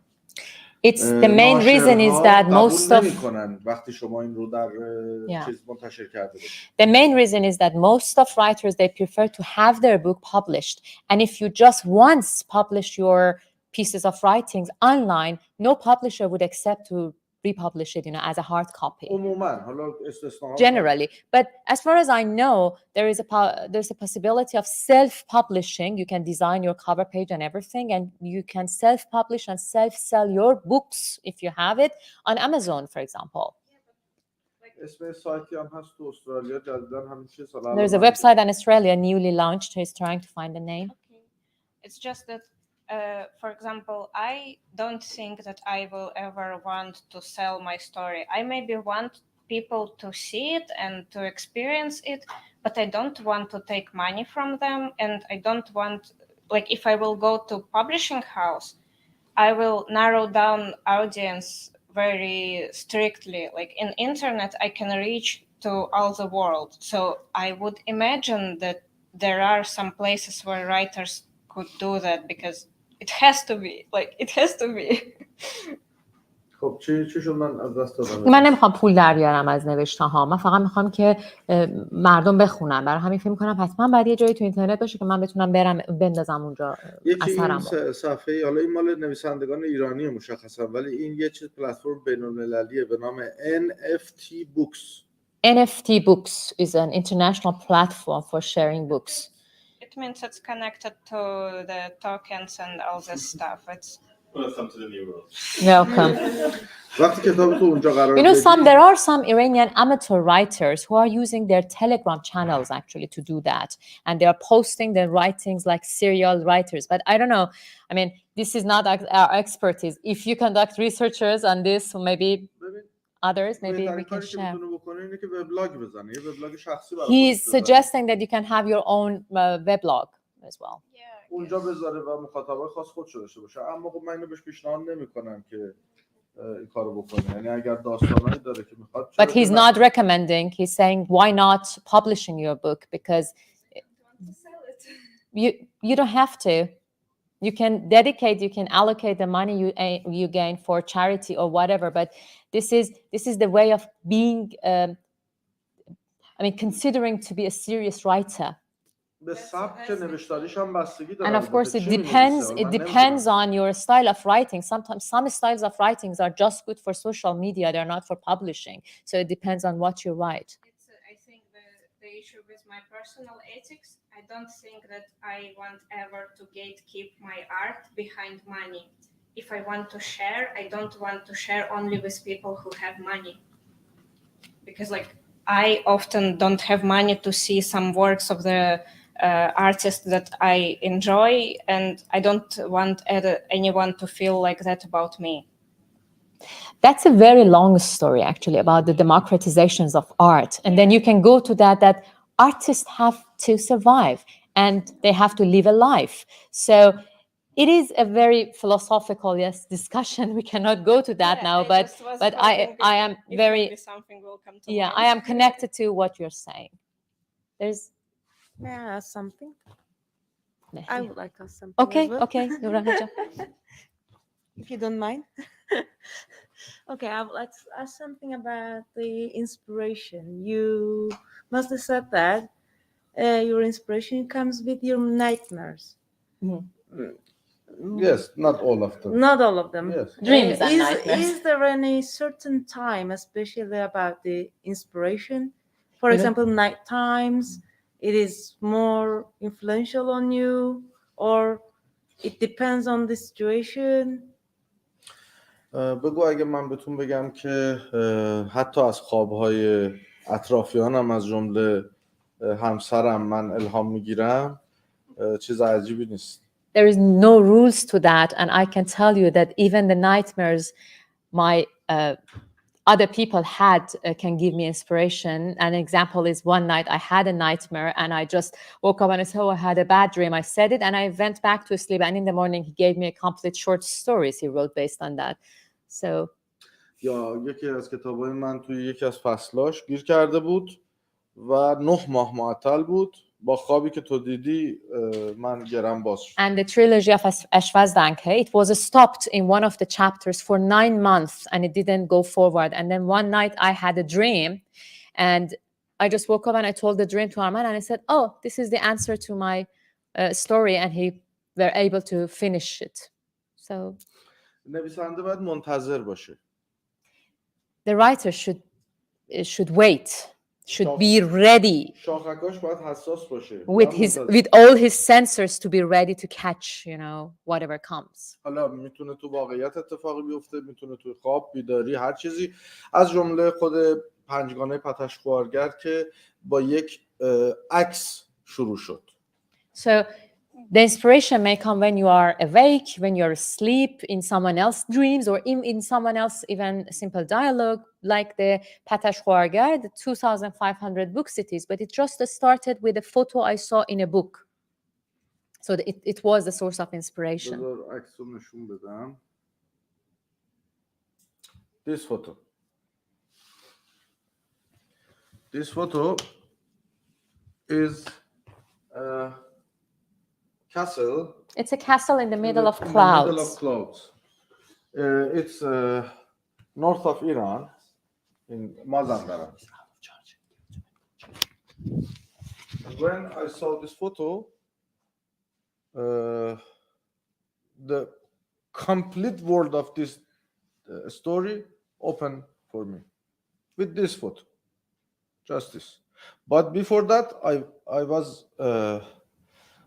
waiting, Not just waiting, reading a lot, traveling. Yes. Yeah. My last question is that do you believe to have special abilities that nobody else has? For myself, Yes. No. If you are special, you believe that you are special. not for myself, no. just I'm writing. No, I mean you inspire, and you inspire people who love to write in the future. But for example, as Dr. Nuran said, sometimes as you also said, your inspiration might come from nightmares and dreams. It's not everybody that can happen like that. But you serve as an inspiration to anyone who would love to write. So this makes you special in one way or another. So do you believe that? Yes. Maybe. Yes. Maybe. Okay. ولی چیزی که هست اینه که خب من فکر می‌کنم همه ما این رو داریم و باید تو کارهای خودمون استفاده بکنیم. منتها باید پیداش کنیم. I think we all have special abilities. We just need to find it and use it right time. Who? Finish? I don't know. Is it finished? مهدی یه چیزی می‌خواست؟ I had a question, but I think its time is up. No, please. Okay. No, please go ahead. Okay. First of all, thank you to sharing your experience with us.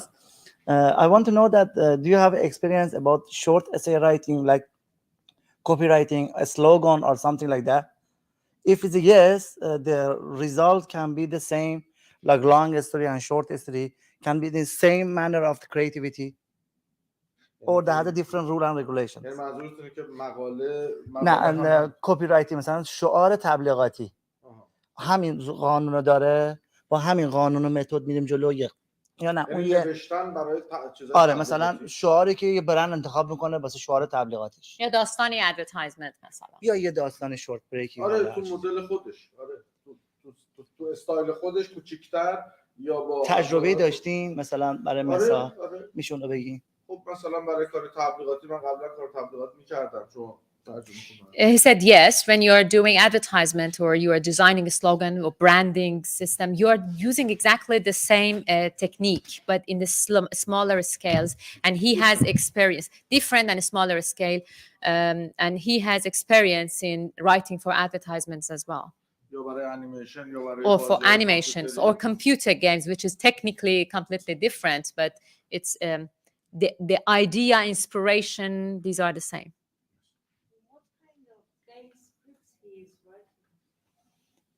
Computer games.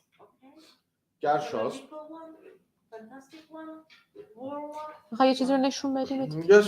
I can show you a trailer of one of them if you like. It's a 1 minute. It was the first فاخر بازی فاخر چی میشه تو ایران It was the first strategic نه استراتژیک نمیشه adventure. adventure. No, it's not a strategy. میشه چند تا مثال مثلا در مورد برندینگ کار کردیم که آیدیا کجا آوردی که کریتیو از بزنیم. آره صحبت میکنیم. این واسه بچه‌ها من خیلی مهمه. یه درسی دارم همین رو توضیح میدم. We have a slogan creativity. We couldn't understand you. What? We couldn't understand you. What? You are talking. Yeah. Yeah, I can see. Yes. You need this because it's Yine Bekir baba. Okay, yes. I don't have some courses. If my student has to Shall I keep it here? small slogan for the brand Does it or advertising. If you have any practical method, you can share it with us, or if you have some example, you share it with us where the idea coming from, where the word is coming from.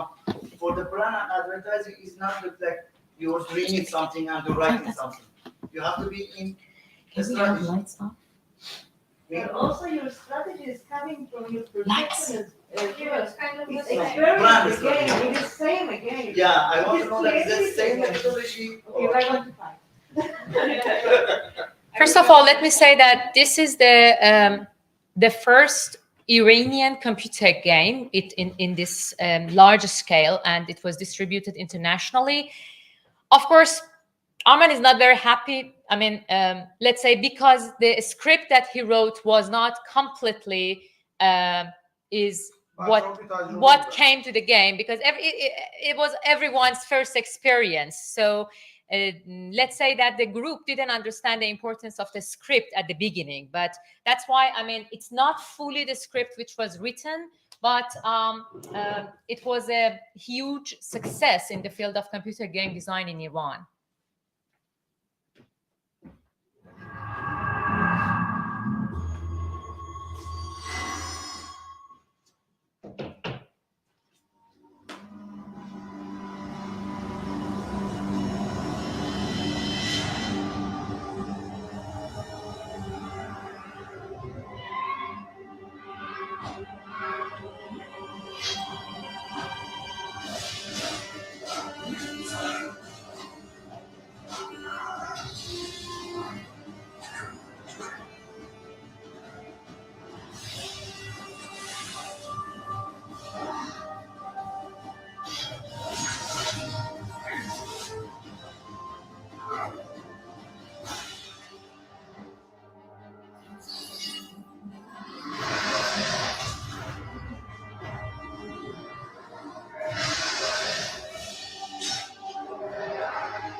Thank you.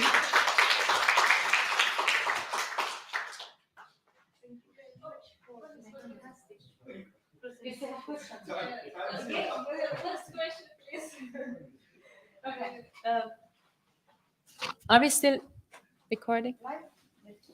just remembered that you were saying you were writing a lot in.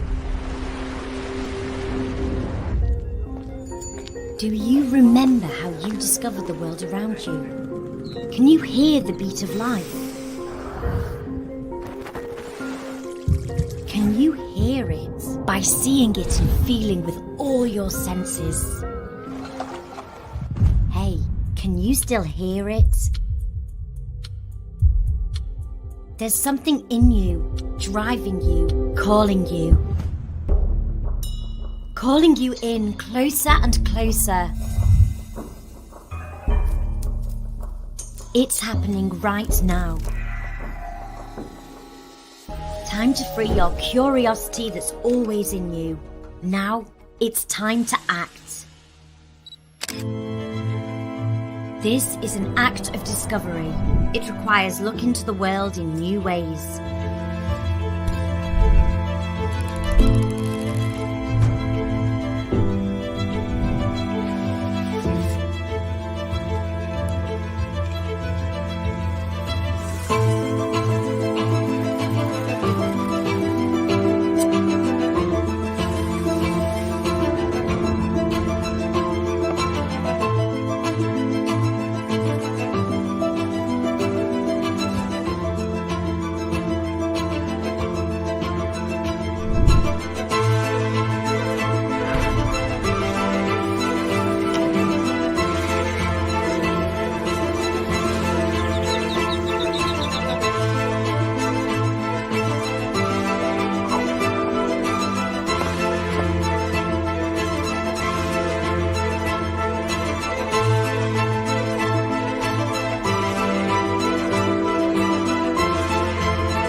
Much to answer for, but we're not offering you the answers.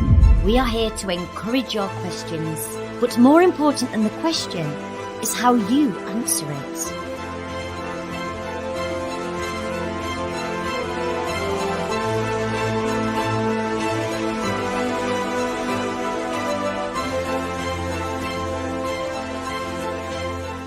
Try the ordinary, then try the unusual. To live is learn, and to learn is to live. Live, learn. It's an endless process. This is your path. This is your journey. You decide how it's going to be. Just enjoy every moment of it.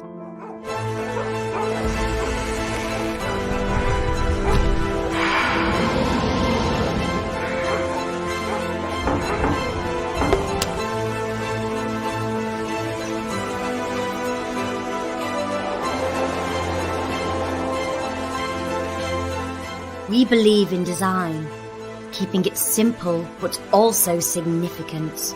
We believe in art for looking at the world with a unique perspective. We believe in creativity for communicating better with the world. Creativity takes courage. The future belongs to the curious. Come and experience it with us in Arocad and discover your creative potential.